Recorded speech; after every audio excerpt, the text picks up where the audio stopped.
I don't think you should buy the LiftMaster 98022 wall mount garage door opener. Well, not now at least. Let's party.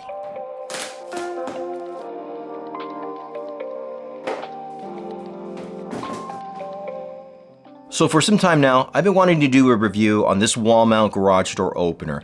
This is LiftMaster's Elite staple flagship garage door opener motor that they have probably perfected since the inception of their original 3800 to the 8500 to the 8500W. Now we have this next iteration with the only difference is that it will no longer have a cable tension monitor. And that may sound like a good thing, but honestly, that's the reason why we are doing this video, because you are thinking about buying or you've already purchased and had installed this ProLine wall mount garage door opener, but now it's not able to close. You get some strange error code on the wall button, basically saying that there's excessive force to the garage door opener, and that's causing frustration. This particular issue is something that you're experiencing, and well, what's LiftMaster going to do about it?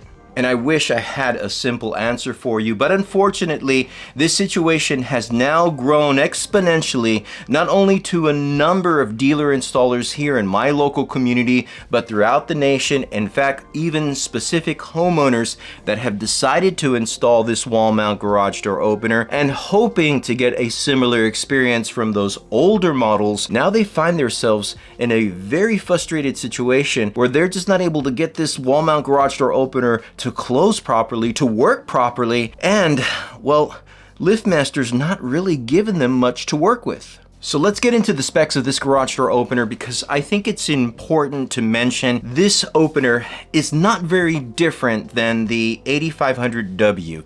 In fact, you're still going to get a 1000 lumen LED light, the 827LM. It's going to be a quiet DC opener. That DC motor is the one that we've seen in the older models. It's worked like a champ. I don't necessarily see problems with the motor on this particular wall mount. In fact, I see more problems with the logic board, with the gear assembly, with the emergency release cord, the sensors, the wall console, the remote transmitters. Rarely does LiftMaster have problems with their motors, and they'll give you a great experience. They'll give you a great warranty. I believe it's a limited lifetime warranty, and thus I have all the confidence that with this opener you're still going to get those same inside components similar to the older experience. Sure, you'll still have the automatic garage door lock, which is a fantastic feature. You're still going to get a 3/4 horsepower, easily able to open up those 200 pounds, 300 pounds, and in some cases those heavier doors. I wouldn't put it on a custom wood door. I wouldn't put it on a custom 16x8 solid wood doors. But if you have a steel back insulated door, if you have a carriage house door, if you have some of those lighter polyurethane foam compacted doors, yeah, that's going to work perfectly fine with this garage door opener. And it's going to provide you a battery backup in the event that power is lost. Again, you're getting a very similar experience. It's still going to be reliable within those parameters that we've just mentioned. Now that we've got that off to the side, what we want to focus on now is what LiftMaster is experiencing with this garage door opener and the challenges that we have found now with this excessive force close error. So what's happening basically is you've had this motor installed perhaps maybe for a few days. It's even possible that this garage door opener has worked for months. And then all of a sudden, when you go to try and close the garage door opener, it stops roughly around 6 inches and comes back up. Gives you an error code. Usually that error code could be anywhere within the 1.5. It could even also be like a 4.1 or a 4.3 or a 4.4 error code. LiftMaster again wants to make sure that these error codes are precise, because it's the only way that they're going to be able to understand what sort of issue you are having, and of course to be able to diagnose it properly. And still, it's frustrating. It's frustrating to deal with them whenever you're trying to get something to work for a customer, especially at the price point that these openers are being charged, anywhere from north of $1,000. And just keep in mind that if you even made this purchase for yourself and you've decided to install the garage door opener, I know that perhaps you can find one for roughly around $500. It can be frustrating to see all of that energy in installing the opener and still not get it to work right. Yeah, this is a big issue, and that's why we're talking about it in this video. Okay, again.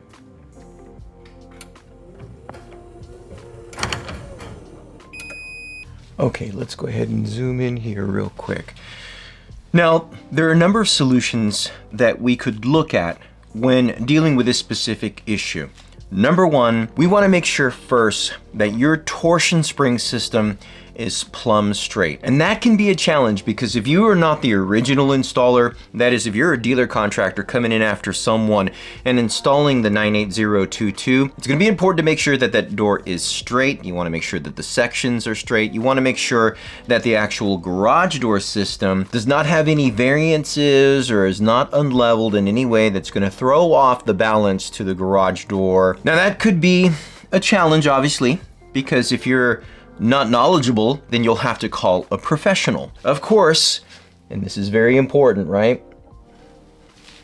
Trusting someone to do that and to not take advantage of you, yeah, it's a little difficult right now. But that's a topic for another video, so I don't want to dive too deep into that. But if you can find someone that you can trust within the garage door industry, well, this is what I would ask of them. I would ask to make sure that your door system is working in perfect order. And you can easily do that by simply asking for a garage door tune-up, a garage door service. So that's one of the solutions that I think is easily or can be easily implemented to make sure you install the 98022 without any hiccups. Another solution could easily be not going with the 98022 right now and simply utilizing the older versions that are easily accessible. You could possibly find the Chamberlain RJ070 or the LiftMaster 8500W. But the caveat in that is that it's the older technology. It's the older discontinued model. But hey, it's going to work because again, that cable tension monitor, although it does have its quirks, it's still going to be able to do what it needs to do. And it's important to identify now that that cable tension monitor, it's just a sensor. That's really all it is. Of course, those solutions clearly will require cost. Those solutions may require extra effort. Thus, if it seems that going this route with a wall mount garage door opener is more than what you want to put effort into, I completely understand that. So take into account that whatever you decide to do, if you do go with the LiftMaster 98022, there's a lot of prep work, there's a lot of back-end investigation, there's a lot of conversations that need to be had before installing that opener. So hopefully this video has helped with that. Now, what sort of action could you take to make sure that that install goes smoothly? What I would like to suggest is let's continue the conversation within the thread of this community. I definitely want everyone to share their experiences if they've had a LiftMaster 98022 installed and they've had no problems, because I think we need to hear more about those experiences and what were the conditions of that specific installation that have made it optimal for that specific wall mount garage door opener. In addition to that, if you had the 98022 installed, say you've had it installed by a dealer installer, or you did it yourself and it just had many issues, it was turning out to be so frustrating to install it and to keep it, let's keep that conversation also in the thread as well. We would like to know what's your experience with this garage door opener. We can keep this community helping each other out because the idea is that we want LiftMaster to succeed. We want this wall mount garage door opener to continue to provide us the stellar experience that it has been giving us so many years before. And the reason why I say that, because I'm not necessarily brand loyal. The reality of that is because the more options that we have out there, the more innovation and the more competition exists, so that way the end user, the homeowner, benefits from it. The best garage door opener, or I should say the best wall mount garage door opener right now, is the one that will fit your specific needs and your family's needs. So take into account that we just really want to kind of get to the bottom of this and think in terms of how can we make this better? How can we make this experience better? How can we make this community better by sharing these ideas and these thoughts? Of course, I have reviewed a number of wall mount garage door openers on this channel. So let's keep this party going. Check out one of these videos right here. As always, I want to thank y'all for partying with me. Y'all stay safe.